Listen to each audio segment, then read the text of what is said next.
Hey, what's going on? It's Bill Burr, and it's time for the Monday Morning Podcast for Monday, February 3rd, 2020. What's going on? How are ya? Oh, man. You know, the day after the Super Bowl is always such a bummer, unless your team won. For the rest of us, it's just like, oh, man, football season is over. Now what do? You know what you do. You watch fucking hockey or basketball. You pick one or the other. College or pro, whatever your fucking deal is. Anyways, congratulations to your Kansas City Chiefs, the 2019 Super Bowl champions. Their second championship. They won Super Bowl 4 and Super Bowl 54. That has to be a record. In fact, I know it is. As far as like wins between Super Bowls, I mean the Jets will break it someday, whenever the fuck they win it. But as for right now, that is your record. So congratulations! You got to be going crazy, folks. You got to be going crazy in fucking Kansas City, Missouri, or if you're the president, he thinks Kansas City, Kansas. You know, it's not those things that makes me just not like Trump. It's when he just openly defends bigots and racists. It's just fucking, like, the fact that people can still fucking sit there and be like, yeah, that fucking guy's all right, is just beyond me. And I don't mind conservative thought. It's just, you know, how about you let everybody sit down at the fucking table, man? Anyway, condolences to the 49ers who were right there with 10 minutes left, winning 20-10. That close to winning their sixth and joining the Pittsburgh Steelers and your New England Patriots as the I don't know, biggest winners of Super Bowls, which for some reason the fucking league is 100 years old and you only need 6 titles to be the fucking Yankees, which makes no fucking sense. They just, you know, they just blew off their first 50 years. I don't understand it. We'll never understand it. We'll never. That type of shit. I don't understand politicians in L.A. with this stupid petition asking the Red Sox to give back the World Series title from last year. While it's like, okay, well, if you're really about fair play, then you should also give back the Los Angeles Lakers 2002 NBA title, considering there was a mobbed up ref that fixed the series against the Sacramento Kings. So what is it, L.A.? Do you really give a shit, or do you just give a shit about yourselves? Speaking of which, I had so much fun watching that game because I didn't have a dog in the fight, and I thought it was so cool seeing the Chiefs in there and the way they did the end zone, like the way it was way back in the day. It's the exact same end zone if you like the same color, you know, 64 horsepower trap, that shit. It was great to see the 49ers back in it. I don't know. They look cool playing each other. I don't know. I really enjoyed it. And then I was just at this party watching 49er fans, one in particular, absolutely losing his mind at the fucking officiating in that game. And I got to tell you, I'm impartial here. He wasn't wrong. I thought one of the major advantages the 49ers had was their front four. And I got to be honest with you, the level of fucking holding that they just didn't call. I mean, we were seeing it in live time. I would just be going, holding. They grabbed that Bossa guy. They just right underneath his pads and just hang on like major fucking plays. It was such a, you know, just such a weird thing. Like, you know, we're not calling holding. Like, they barely called it the whole fucking game, and then something they never call, offensive pass interference, all of a sudden they call it, which I understand why they called it, but I can also understand why you wouldn't call it. That was kind of a tough call. It's just one of those games. Every time there's a game, like, somebody's, you know, it's just somebody's day, and you're not going to get the call. So the 49ers was not their day. But despite that, they were still up 20-10, and they couldn't close them out. And The whole game went exactly the way I thought it was going to go until that final 10 minutes. And I think the big moment was when they started blitzing and the 49ers had no answer for it. The receivers needed to pick it up. They needed to break off their routes. They needed Kaepernick. They needed to give him something to throw at, which I saw fucking Brady have to deal with all year. And it's so fucking hilarious. They always blame the guy with the ball. And, if there's like fucking, 8 guys up on the line of scrimmage, you have to break off your route, I would think. You don't continue to run the fucking thing with your back to your quarterback. I think that was the big change in the game. And what was so weird was they were shutting down what's his face the whole fucking game. Tyreek Hill was just a complete non-factor. And then all of a sudden in the fourth quarter, they go, we're just going to throw to him now. And then all of a sudden they couldn't stop him the whole game. It was just it was just weird. It was just the Kansas City Chiefs, like 3 playoff games in a row, were beat and then just decided they were going to win the game and nobody could do anything about it. So as much as the officiating was fucking, it's always going to be, I guess, one side or the other. Or maybe you notice more if your team loses, but it was just their day. And any questionable fucking officiating that you had, I mean, you still were up 10 points with 10 minutes left, and it's you can't fucking, and then you lose by like 10. You let up like fucking, or 11, you let up like fucking 21 points. But I don't know. It's a new day, man. I watched a better defense. Like, I was watching that Super Bowl, and when it was 20-10, I was like, I've seen this game 1,000 times. This is the Giants beating the Broncos in '86. This is the Giants beating the fucking. You're going to hear Giants a lot in this, okay? Because Bill Belichick is the defensive coordinator on all these teams, by the way. Maybe he wasn't in '86, but I'm pretty sure he was in '90. Giants versus the Bills. The Patriots versus the fucking, greatest show on turf. The Giants versus the undefeated Patriots. You just see it time and time again where this fucking offense comes. The fucking Saints versus the Colts in 2010. Oh, my God, these guys, they're scoring a zillion fucking points. I think the fucking, high-powered offense is going to be 42 to fucking 17 or whatever. Then they come in and then the best defense in the league just shuts them down. Redskins Raiders with fucking Lester Hayes, Mike Haynes, and all of them. So the whole thing was going that way, and I don't know what the fuck happened in the last 10 minutes. There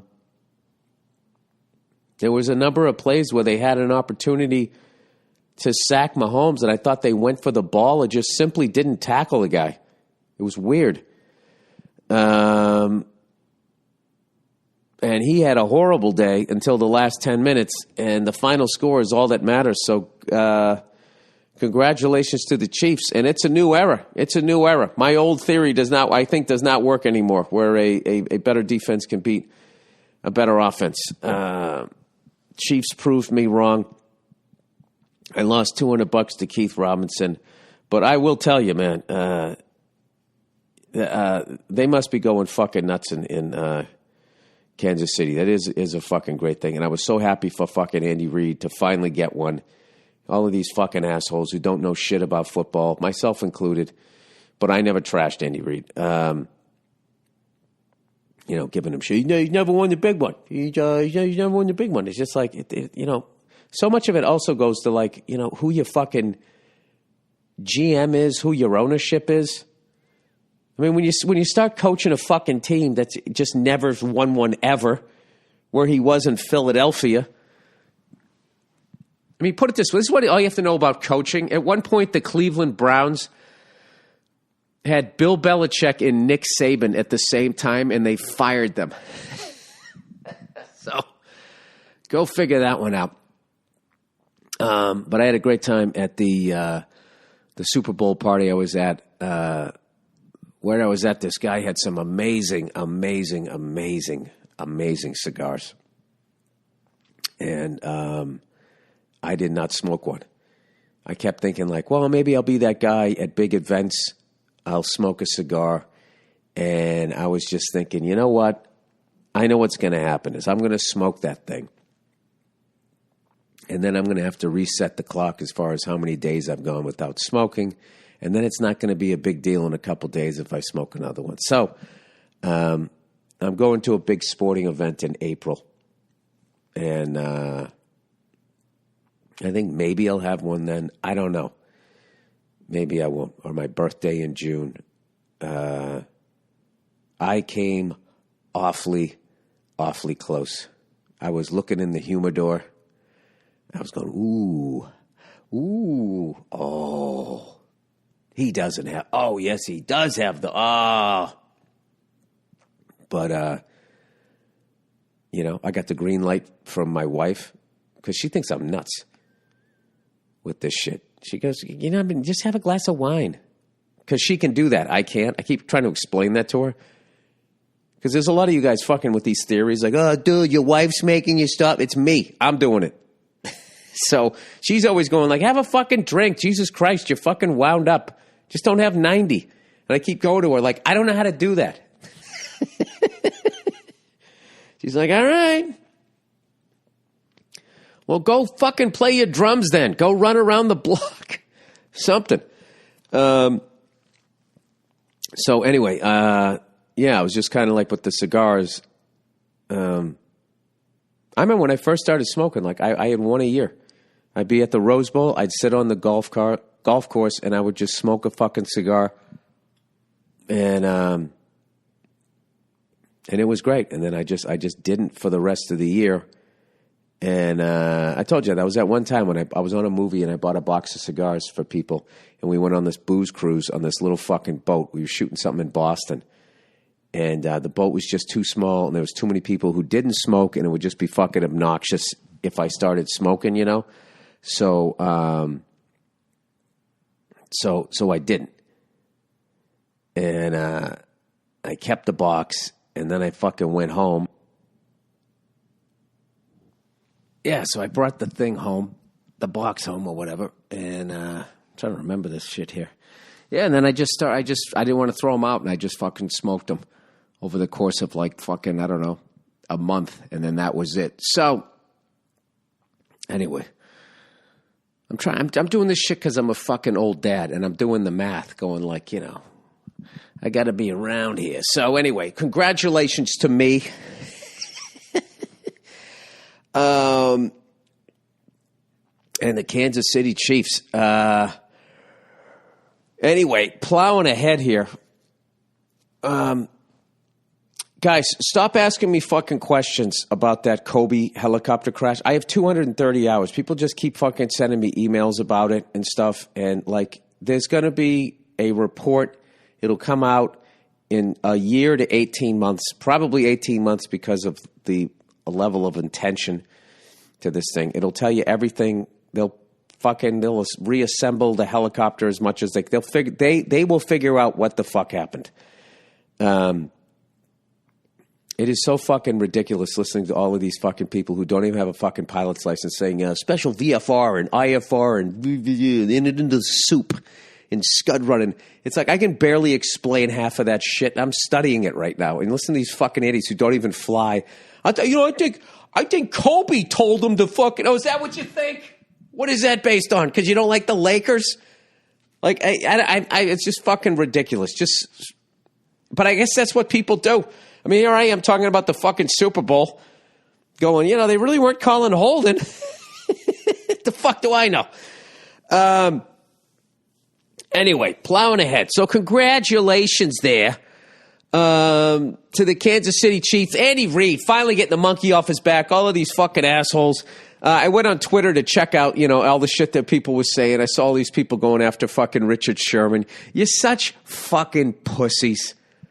All of these fucking Buffalo Wild Wing, man-titted fucking pussies whose balls would fucking crawl up in him if they were playing a preseason game in the NFL, fucking picking on this guy who came back from one of the worst injuries you can have as far as like, your speed, an Achilles injury. He's come back. He's still playing shutdown football on the corner. He gets beat on a couple, and all of these fucking assholes are giving him shit. I don't know. I just think that's really... who actually tweets at the player? You know what I mean? Like, what the fuck happened to you in your childhood that you do that? It's unbelievable. But then look at me. I looked it up just to see what the level of assholes that people were being. I actually, you know what I did before I talked about the officiating is I just looked it up to see if there was a lot of talk about it. And there kind of wasn't, only amongst like 49er fans. So that's why I was kind of like, I don't know. What the fuck do I know? I just did find that fucking weird. I don't know. So, plowing ahead here. Let's see here. What else did I want to talk about? Oh, so I've been playing a lot of drums now that I don't have any vices left. I mean, I do. Oh, by the way, some fucking asshole sent me an email about that documentary Game Changers, and he goes, now you got to watch the fucking Joe Rogan podcast because he had those guys on, and then the guy kind of clarifies what he meant, and it's just like, there should be a fucking law against, first of all, poisoning food, which I don't understand in this whole fucking war against terror. Why you can give shit to cows that people then give to their kids, that there's so many fucking hormones that little girls are getting their periods at 10 years of age. Little girls are getting their periods 10, 11 fucking years old because of the amount of hormones that these fucking companies have put into fucking cows that ends up in the milk that children are drinking. Okay? And they get less shit for that than a fucking stand-up comedian who sends out a fucking tweet. Meanwhile, they're sitting there telling me that they're fighting fucking terrorism. Where for the last 30 years, I have to drink bottled water because of all this shit corporations. They've basically poisoned our own fucking water supply. Wouldn't ISIS love to do both of those things? Fuck with their food supply and our water supply? Why aren't those people considered terrorists? Why isn't like putting fucking opioids or opiates, whatever the fuck you call them, like pharmaceutical companies, the amount of deaths that they caused? Not a fucking problem. Not a fucking problem. Caitlyn Jenner joke raked over the fucking coals. Figure that one out. It's all about the fucking money. That's what it's about, right? So, if you're going to go conspiracy theory there, that's why I feel like, sports leagues are finessed now. A lot of them. I just think they're finessed in their effort to go global and serve the stars. Like I was joking during the game when I saw Mahomes bitching about a call. He was at a respectful distance, but he was sort of closing the distance to the referee huddle. And I was joking with the buddy of mine. I said, hey, as a Patriots fan, as he wins more and more rings, the distance is going to close between him and the officials until he's right in the huddle, like I saw Tom Brady do. You just start getting the fucking calls because everybody is making so much fucking money off of you. So you watch as the great Patrick Mahomes builds his Hall of Fame career, all right? When he gets his second ring, God willing for all those long-suffering Chief fans, I say he closes the distance between himself and the referee huddle by 50% after his second ring. And if you get your third ring, which is an automatic, you're in the fucking Hall of Fame, no questions asked. You'll get in with 2, but 3, forget about it. You're automatically in. 2, you should be probably, I think you'll get in. Unless you're Eli Manning, who for some reason the New York media just never respected, ever. I don't understand it. His entire career, they were calling for his fucking head. I'll never understand that. You watch. He's going to start closing the fucking distance. So, all right, let's talk about some more. Let's talk about some fun shit, shall we? Old Freckles here. Old Freckles McGillicuddy is going to be doing 4 shows. Yes, 4 shows in 2 nights in the absolutely beautiful, gorgeous city of Vancouver, Canada. Vancouver, British Columbia, one of the provinces there in Canada. I'm really looking forward to that. So old Freckles, now that I'm done playing fucking TJ Hooker, I have to fucking go, I got to go do a bunch of spots, which I am going to do, and make sure I got this hour up and running. Also because I'm in, Santa Ynez? Is that how you say it? I'm at the casino this weekend on the 7th.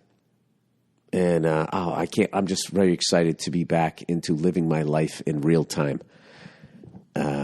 which is one of the greatest things ever.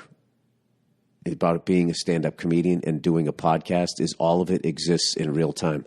Like, I don't edit this thing unless I say something that I think some fucking white college chick, who has no sense of humor about herself and stopped trimming her pubes is listening. Then I'm like, all right, I need to fucking take that out. Because, I don't need the headache. I don't need the fucking headache. Every once in a while, I'll take something out, but for the most part, I don't. All right? I've maintained this for a long-ass fucking time. Like, the people in the writer's room, the directors, the fucking crew. Who else am I leaving out? How hard that they fucking work. The editors, how hard they fucking work. Is just it's next level. Every time I've been on like a set and stuff, I'm like, these people they're redefining workaholics, and so dedicated to making sure if it's not exactly how they want it, they will stay there all fucking night. It's unbelievable. Because I know if I was in the director's chair, I'd be like, yeah, fuck it, let's go, let's get the fuck out of here. Bruins are playing Winnipeg, man. I don't want to miss the game. My priorities would be all fucked up. Speaking of which, I missed that game. Bartnick was telling me from the Puck Off podcast that there was like 3 fights. So I signed up for the NHL.com website so I can go back and watch that game, which I might today. I know we ended up winning that game. DeBrusque got a late one. And then I caught a little bit of the Minnesota game. We won 4-0. So we're cruising right along here. We're playing a little tougher, which I like, so we won't get bullied out of a Stanley Cup victory like we did last year by the slightly above average St. Louis Blues. I'll never give it up for that team. I'm usually good about it, too. I usually fucking give it up, but Jesus, I'm not mad at the Blues. Hey, you know what? That was your game, and they fucking let you play it for whatever reason. I should get mad at the officiating, I guess. But that never sounds right? Everybody's like, now you're just fucking whining about it. But anyway, so I got 4 shows coming up in Vancouver. So I'm going to try to knock out a couple of special pop-up shows where I run my hour here in Los Angeles. I'll try to keep you posted as to when that's going to happen. I might have some prizes for people who show up, i.e. shit that I have around my house, gifts that I've gotten that I have no room for, that somebody else might be into. Because you're a younger person and you are at the beginning of your journey of accumulating shit. And as a special bonus to people listening to my podcast, because there'll be a lot of people that night, whatever night I do the show, who don't listen to my podcast, Here's some sage advice for you about buying shit.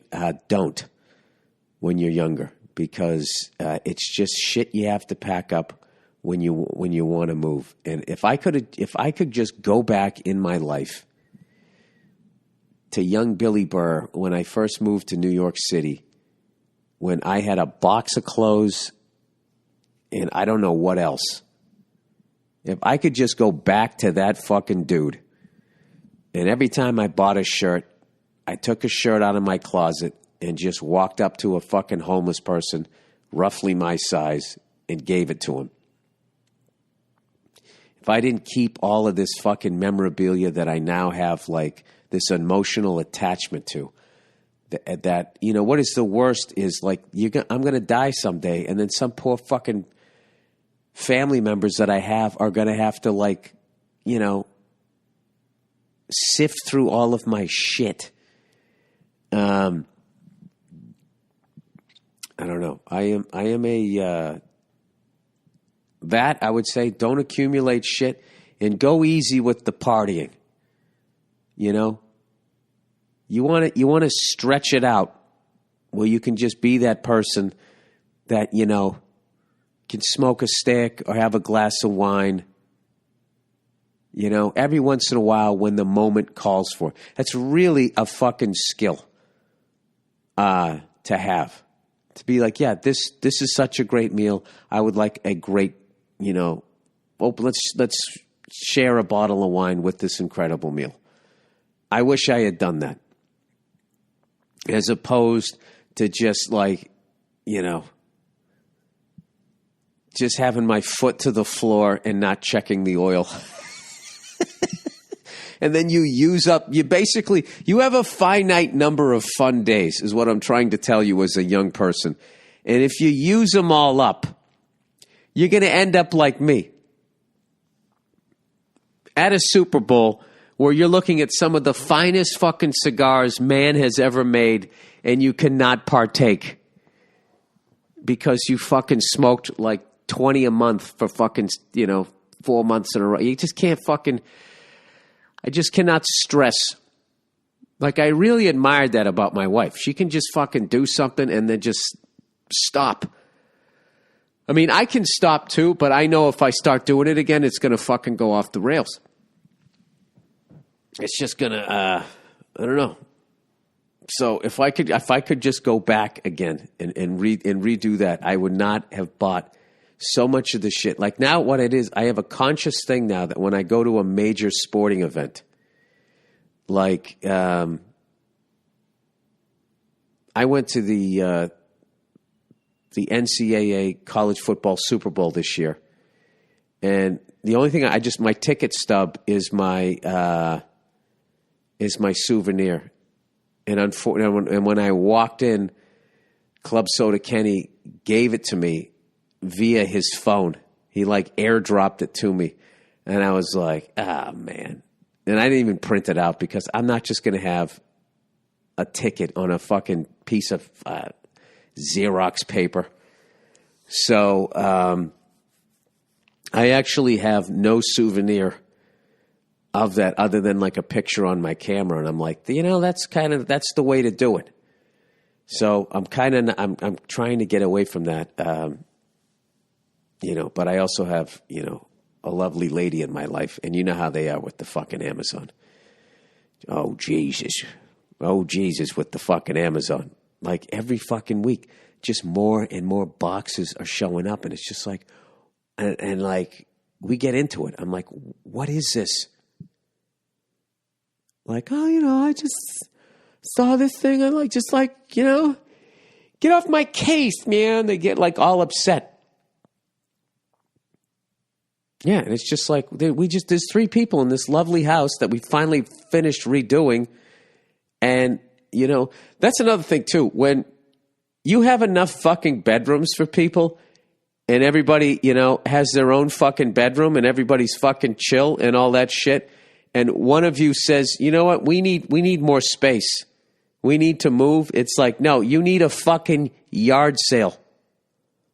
That fucking disease of consumption where you just keep buying more and more and more and more shit.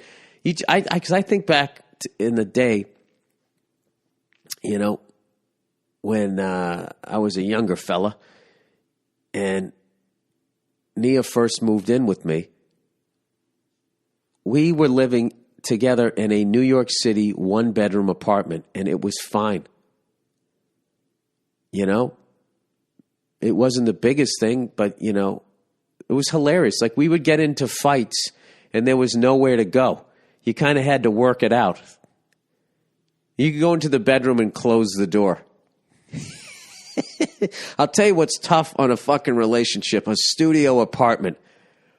You know, because you got to have that fucking thing where I have to go into another fucking walled in space where you can't see me and just fucking chill out. And that just does not exist. You know, in New York, you know, I mean, you can go for a fucking walk, but, you know, if it's too cold or too humid out, I don't know. And then you go to like an air-conditioned bar or a heated bar and you just start fucking drinking. Yeah, but I will tell you that if I can go, you know, I definitely drew a line in the sand where my garage, like you can still put a vehicle in there. And I really fight that thing when like shit starts piling up and my wife starts suggesting that we put it in the garage. I just say, no, we're not putting it in the garage. We're getting rid of it. Or we're getting rid of something else. And whatever that something else is, this thing here that you want to put in the garage is going to go there. Because we are not going to have a bunch of shit. And as I look around this fucking room, you know what I see? I see a bunch of shit. I see a bunch of shit we don't even need.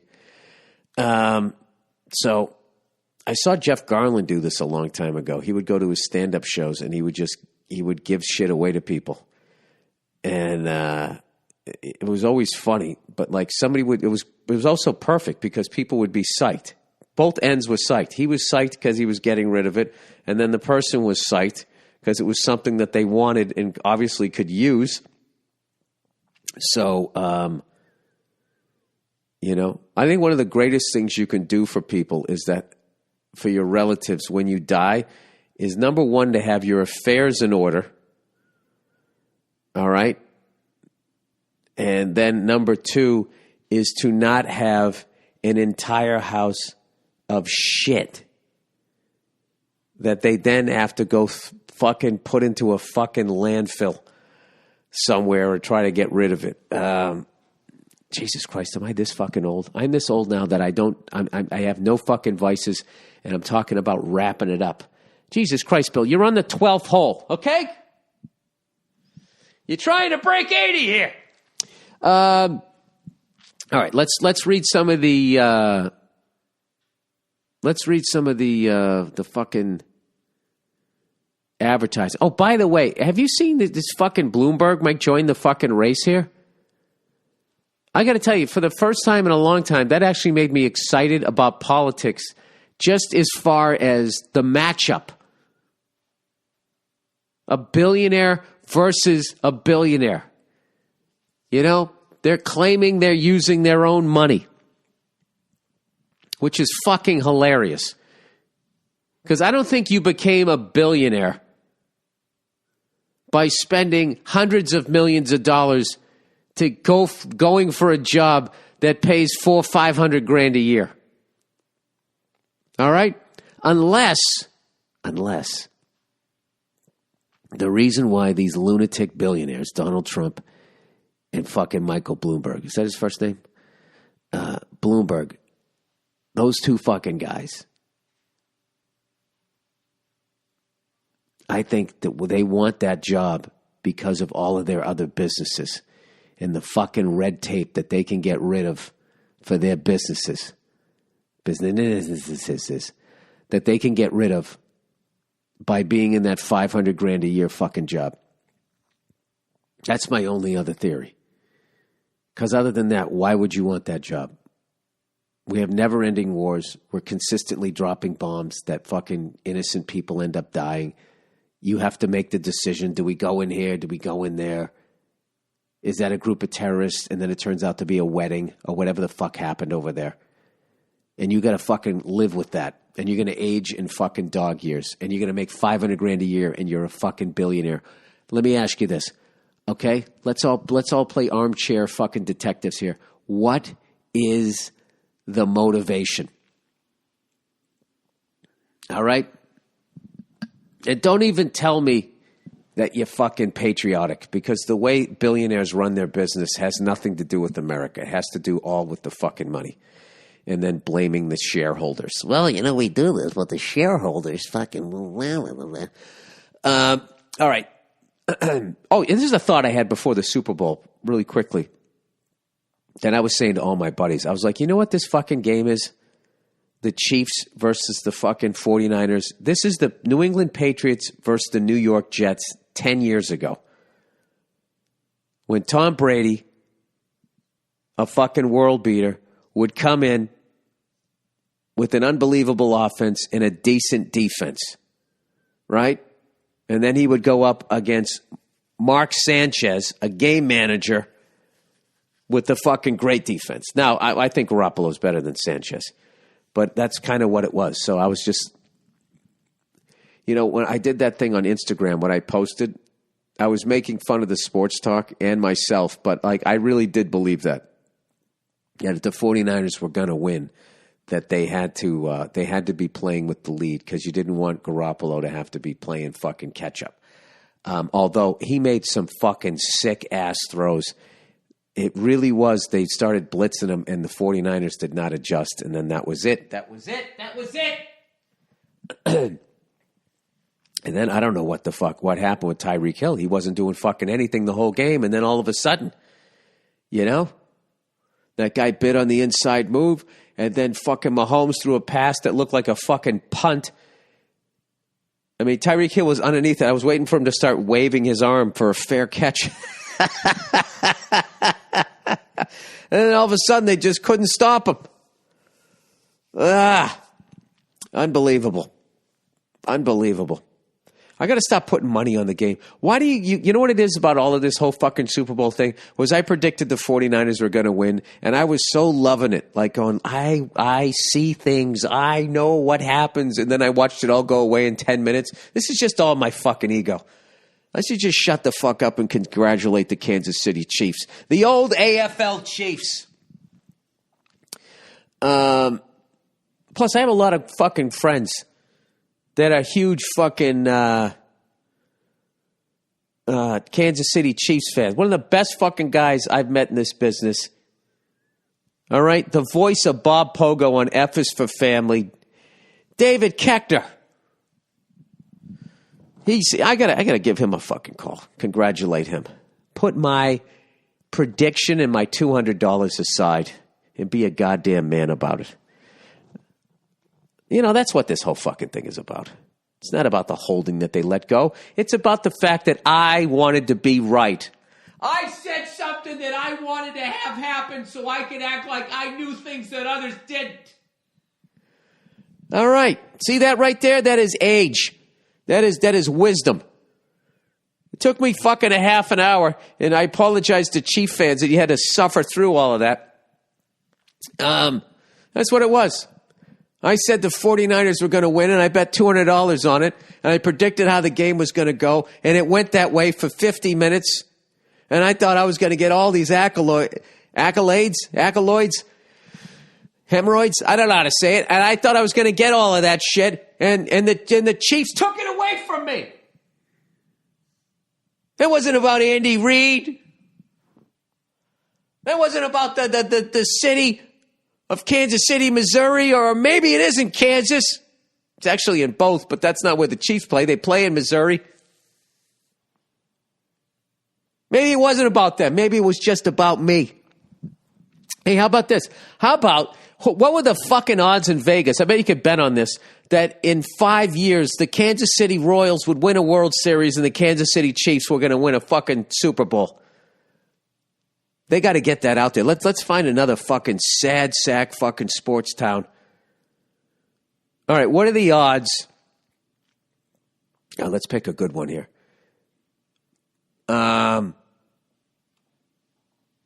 Man, there's a lot of cities where there's one sad sack team, but you can't. The Pittsburgh Pirate and the Who. I mean, the Steelers are the one, tied for the most Super Bowl wins of all time. The fucking Pittsburgh Penguins have won 4 Stanley Cups in the last fucking 30 years. You can't jump on them. That doesn't work. What's a fucking sad sack fucking town? I would have said Houston, but then they went ahead and won it. I think that's what they should do with the fucking Houston Astros. Instead of an asterisk, you play like Morse code after the after their fucking World Series. I feel bad for fucking Astros fans. Going nuts, thinking that you won it, and then it comes along that fucking happened. Unbelievable. But I will say this as a Patriots fan, at least you fucking did it. You know, so you don't have to fucking worry about it. As opposed to being accused of something that goes to a court of law that gets laughed out of the fucking courtroom, and the judge actually gets mad and says, why are you wasting my time with this fucking horseshit? And then you still get suspended for it. All right, sorry. Although the Red Sox, you know, I wouldn't argue on any of them, any of the last four. You know, unless you're just going to say everybody was doing steroids, I wouldn't argue with you on any of those shit. I don't give a fuck. All right. ZipRecruiter, everybody. Zip.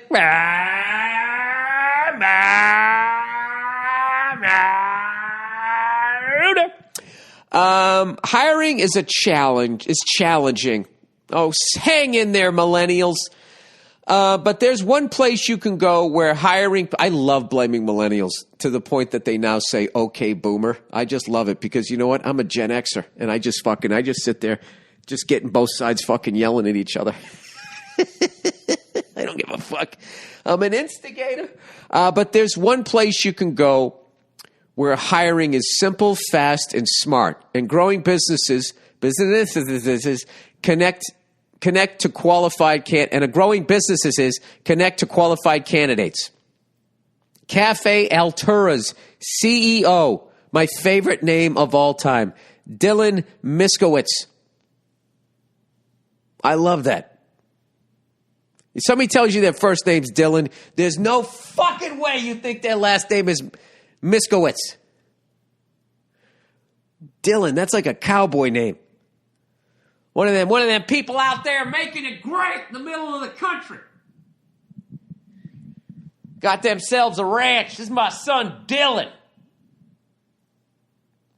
That's his stepbrother, Dakota. Experienced how challenging hiring can be after unsuccessfully searching for a director of coffee for his organic coffee company. But then he switched to Zip.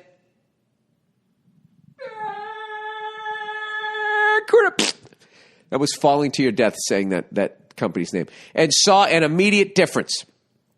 And you too can, and you too by signing up for free at ZipRecruiter.com/Burr. ZipRecruiter doesn't depend on candidates finding you. It finds them for you.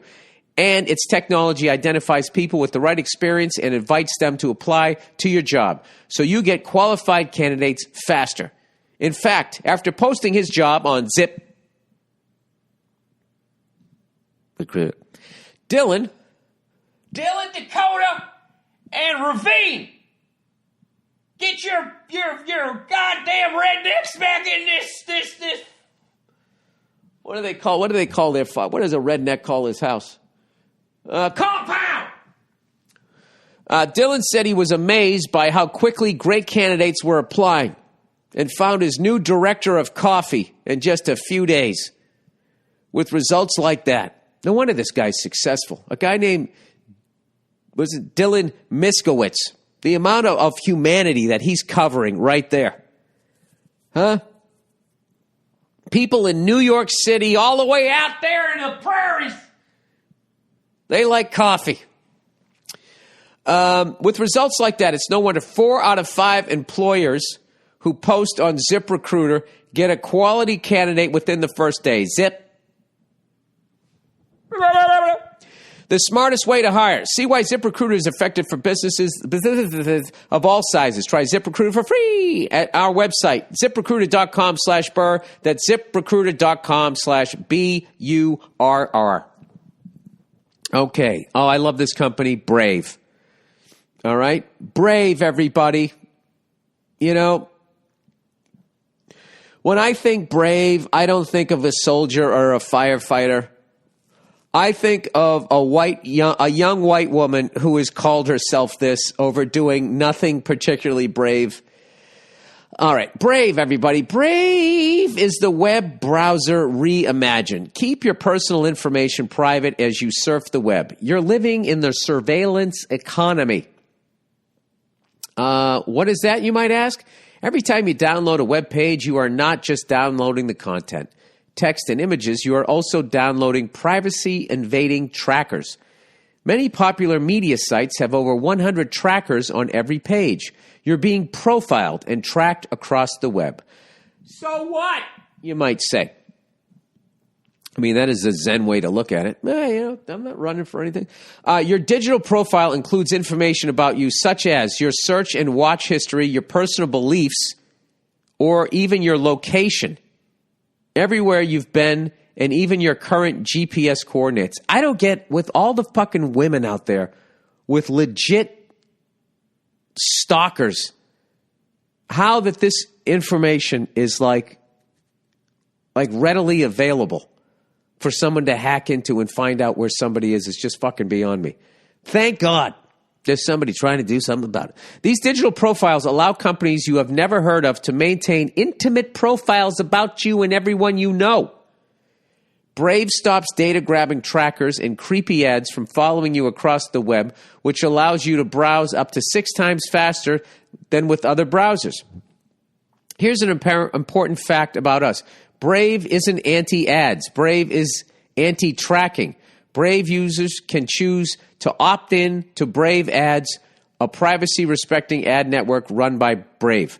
Brave never sees your personal data or behavior, let alone sells that information for profit, and you'll never see an ad from Brave unless you explicitly choose to participate. With Brave ads, you can earn rewards for any ad you choose to view. That's right. Out of the box, Brave will block ads and trackers, but you can choose whether you want to see the ads, how often they appear, and get rewarded for your attention if you click on one. Wait a minute. You get rewarded for attention if you click on one?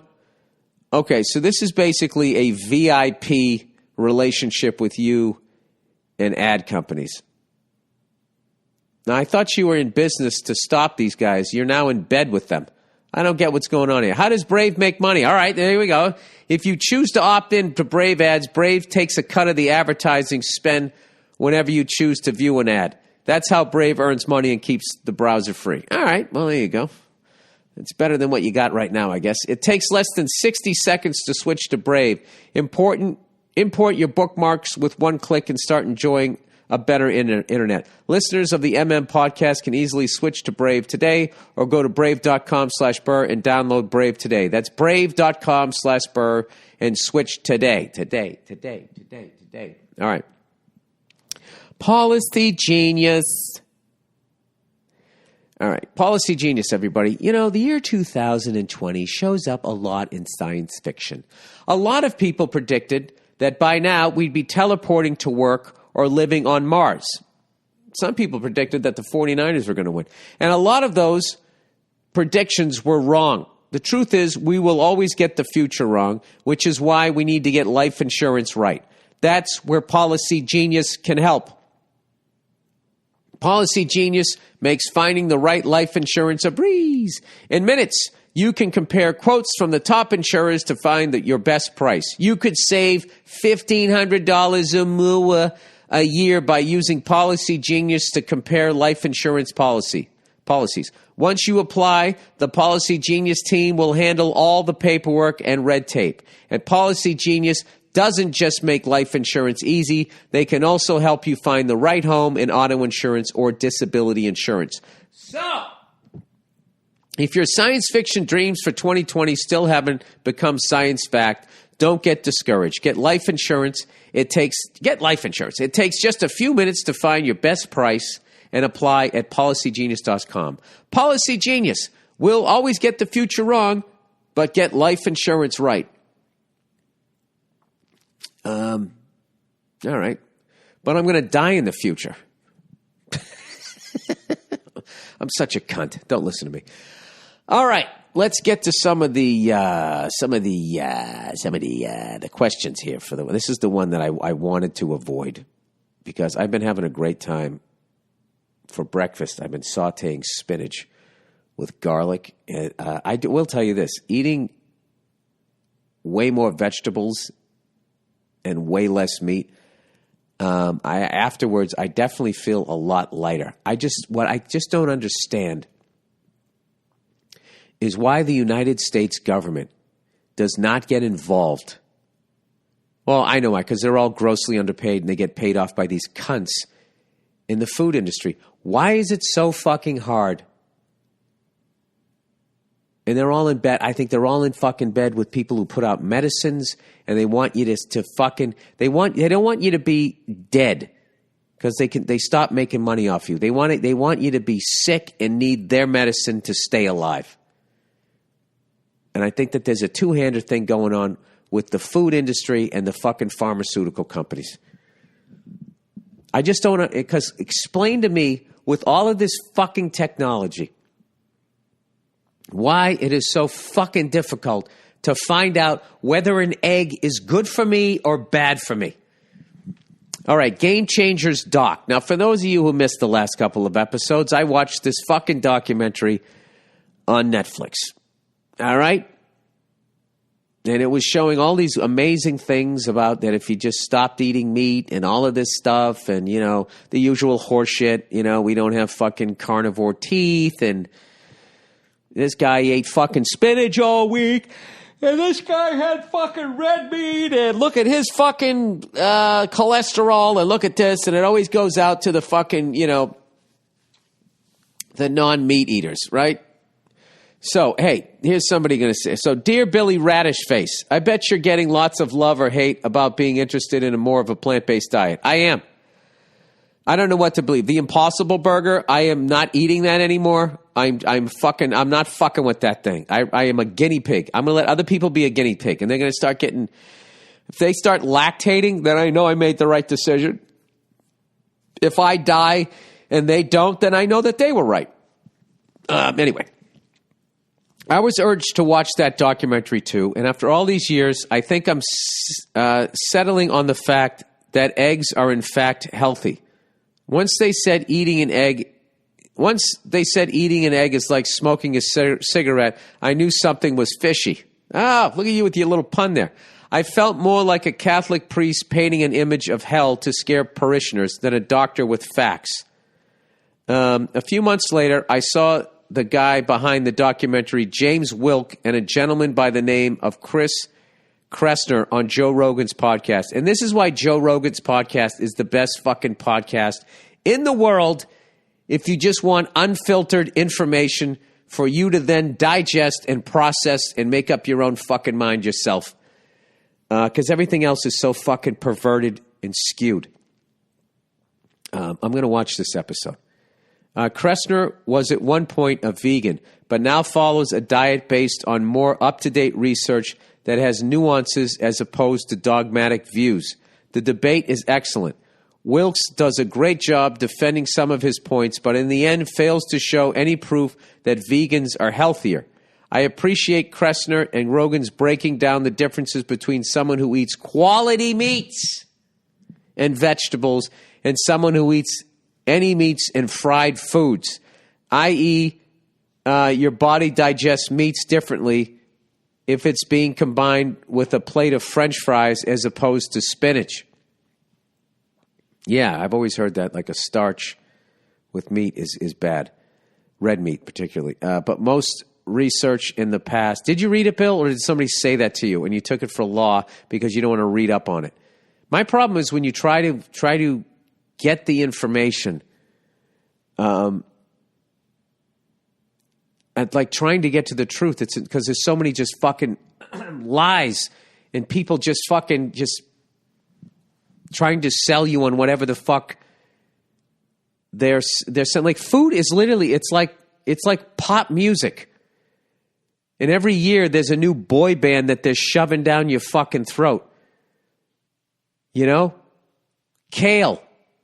Right? Kale for a couple years. Oh. Right? They were out there. Right? And all the girls were screaming, oh, you gotta eat kale. And now the new one. Who knocked them off the charts? The Impossible Burger. Right? I want it that way. Right? Now all of a sudden they're out there. Their big pouty fucking lips and their leather jackets, so you know that they're tough too. Right? Anyway, I appreciate Crester and Rogan breaking down the difference, i.e. your body digests meat differently if it's combined with a plate of French fries as opposed to spinach. But most research in the past 40 some odd years does not take these things into consideration. Next, it's like politics. They do the same thing. They leave out shit. Next time you're taking a bath and need some small talk with a friend, call Joe for more details on this or just watch it yourself. No, I'm not going to bug him. I'll watch it. And then, he'll get another hit and he'll make some more fucking money. That's what you do. You don't burden a friend. He was nice enough to interview these fucking people and post a video on it. Instead, I'm going to call him up and make him relive what he already did. Why the fuck would I do that?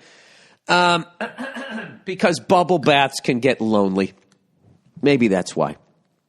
All right.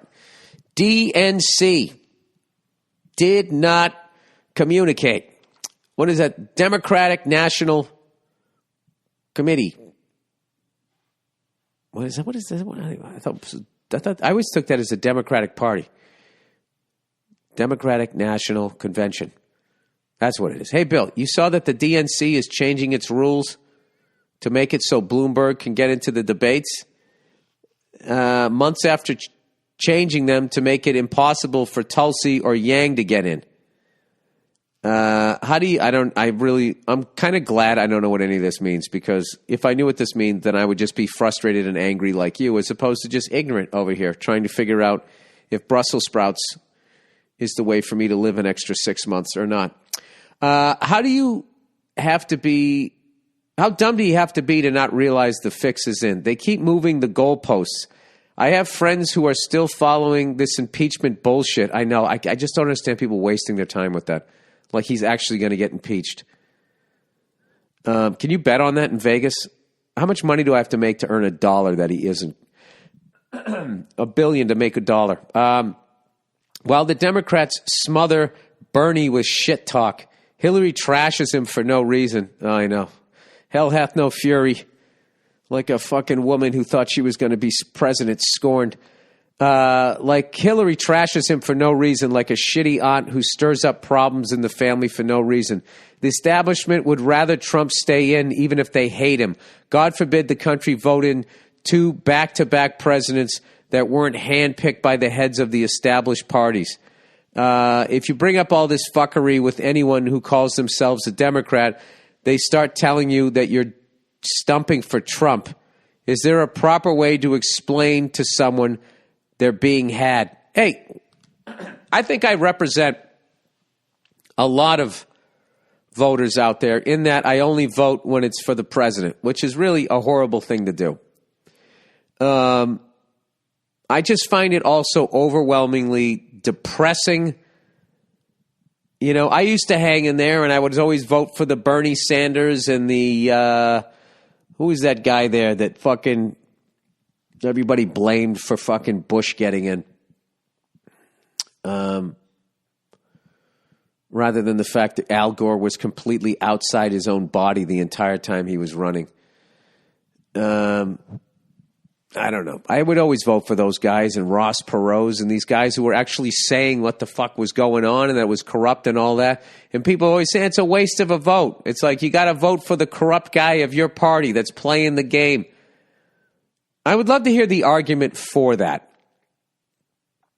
And I would also love to hear the argument for no-holds-barred capitalism and the direction that it's led us in, and how so many people are upside down in their houses. And I don't know who they're building all these luxury high-rise apartments for. I don't understand who has this fucking money, and that how you then sell them to people from China and Russia who are trying to wash their money. Like I don't launder their money. I don't understand any of it. That's why I just sort of tapped out, and I'm trying to just sort of be on a local level, trying to just shop at local businesses,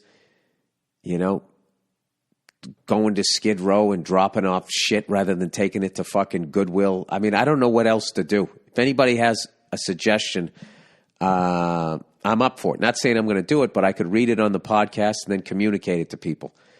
In money to try and raise money for public schools in your area, so people still have a chance, the same chance my parents had when they had a bunch of kids, to send them to school for free. Well, it's their tax dollars, grades 1 through 12. I don't know. All right, advice, cash job problems. Hey, Billy, badass actor, cop Burr. Copper, I get it. Nice. I'm a carpenter from Newfoundland and work 50 plus hours a week for cash on the weekends. 50 plus hours a week for a cash on the weekends, occasionally with one of my old employers. What happened to the last half of that sentence, I'll never know. I've been working for cash with this company for about 2 years now and haven't had an issue with payment up to this point. Work is slow right now, and he informed me the other day that he could not pay me the money he owes me, $700. He said he could pay me in gas cards, or he could buy tools from Home Depot and pay me with those because he can include that in the company expense. The problem with this is that my girlfriend of 4 years is now pissed off that I'm not getting paid. I couldn't care less as long as I get something for my work, and I love tools. So should I stand up to my old employer and tell him he has to pay me in cash, or should I tell my girlfriend to back off and mind her own business? Thanks.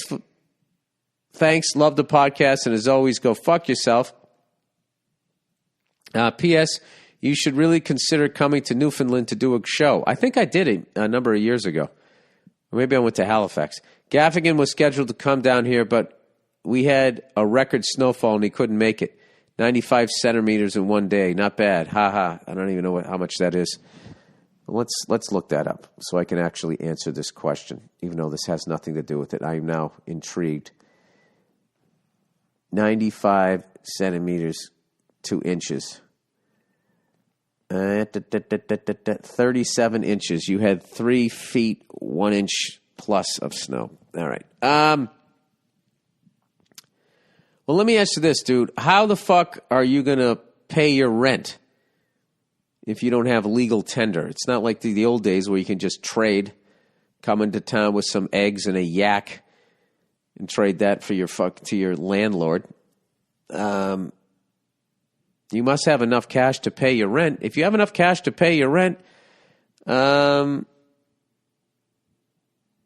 kind of like a man that's still around that will actually tell the woman in his life to back off and mind her own business. Although if she lives with you, it is kind of her business. So I don't know where to go on that. It's just great to hear a guy standing up to a woman at some point.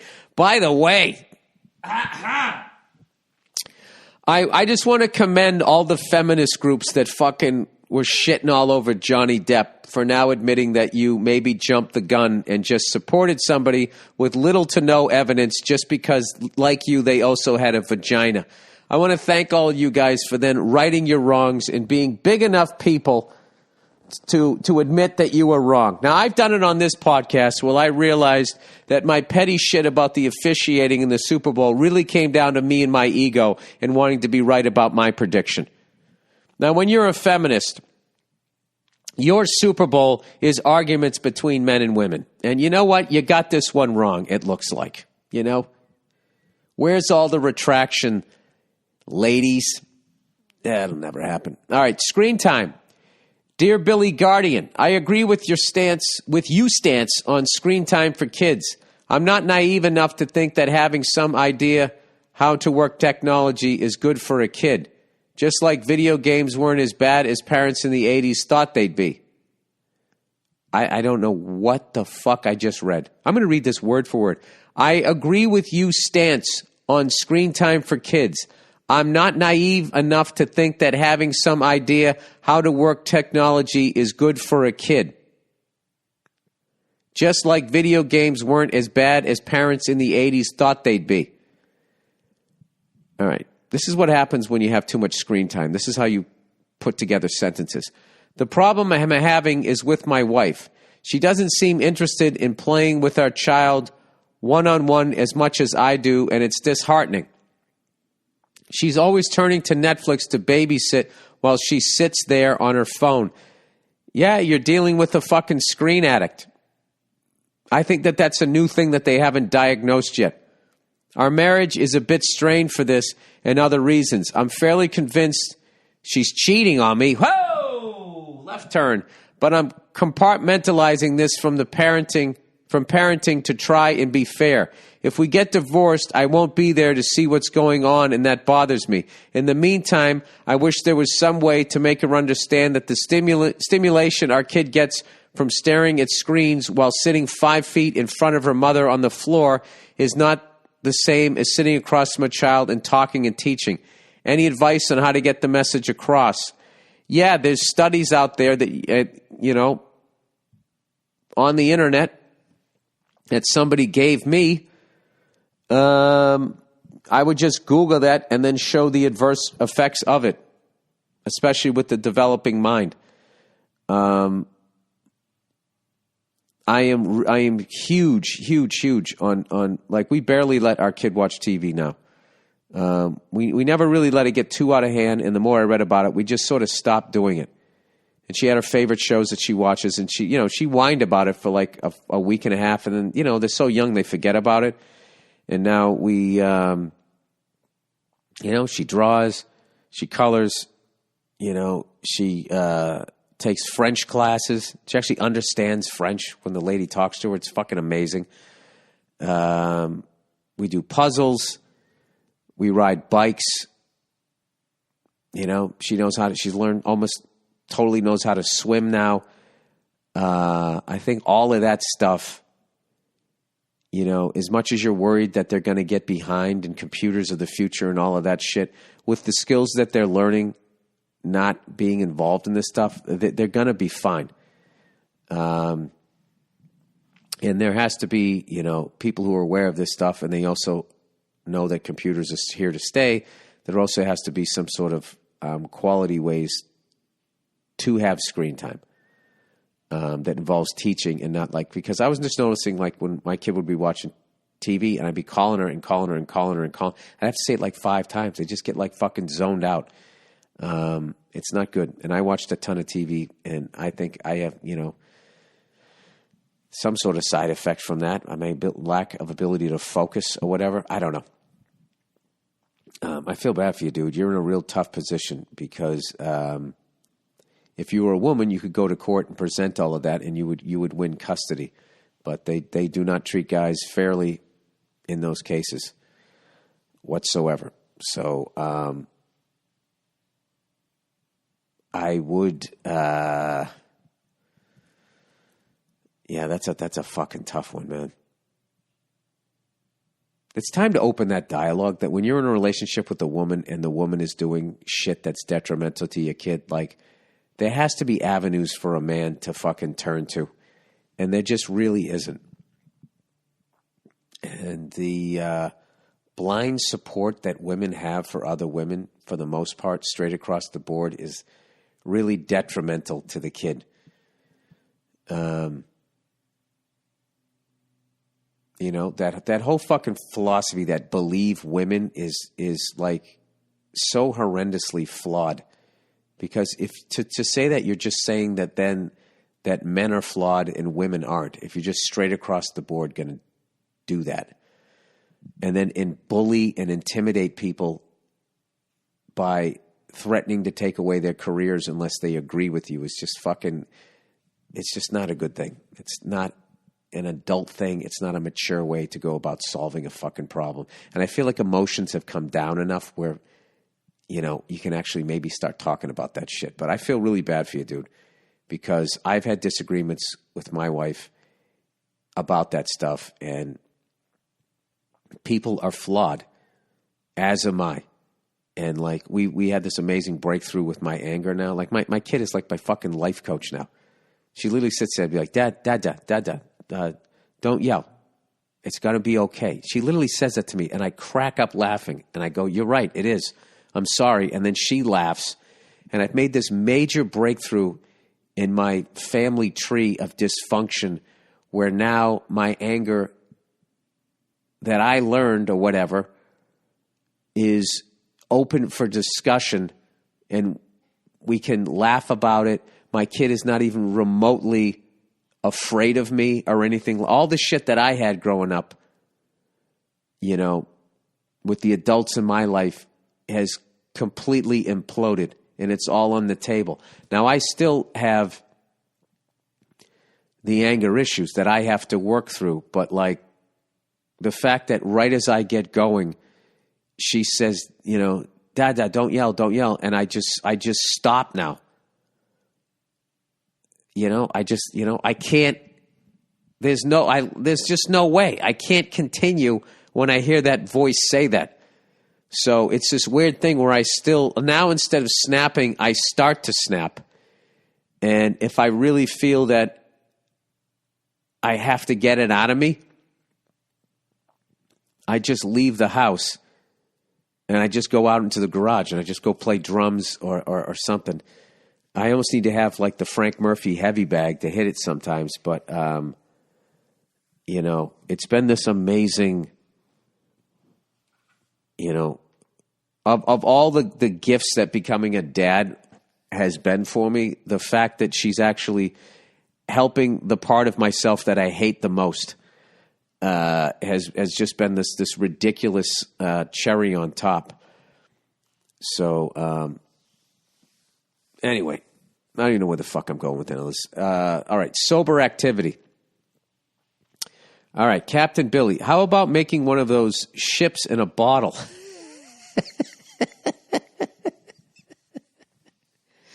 Have I ever taken the time to thank you guys for making me laugh too? Because you really do, all right? I know I try to do it with you, but the fact that I get it back is fucking great. All right, imagine you with a monocle on, carefully lining up the mast sails or whatever you called them.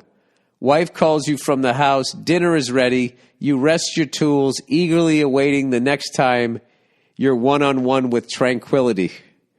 Really relaxing, right? Yeah. What is with that shit? Don't you fucking...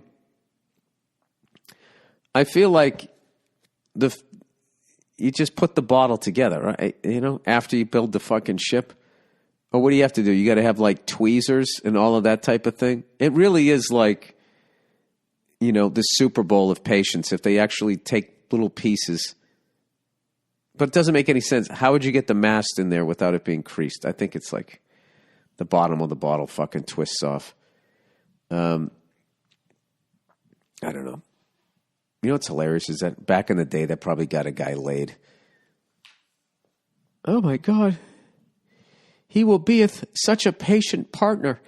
All right, that's the podcast. Congratulations to the Kansas City Chiefs. Sorry about the fucking whining about the officiating a little bit there. It really came down to the fact that I had money on the fucking 49ers, and I wanted to be right. That's all it was. Because in reality, as a Patriots fan, I should be excited that they didn't join us in the family of six. Oh, and then it would have been 666, and all the Jesus freaks would have come out and said that the NFL is fucking evil. Because it's 666 rather than the fact that they look the other way and all the fucking brain damage their employees have gotten over the years. It's not that. It's the number 666, the number of the beast. All right, that's it. That's the podcast. Go fuck yourselves. Have fun there in Kansas City. Eat all the barbecue you want. God damn it, you guys deserved it. It was just a hell of a game and an undeniable championship by the Kansas City Chiefs. They were down in every fucking playoff game they played, and they just came roaring back. So enjoy the hockey, enjoy the fucking hoop, enjoy the college basketball and all the other shit as we wait for baseball season to start. Everybody, I'll check in on you on Thursday.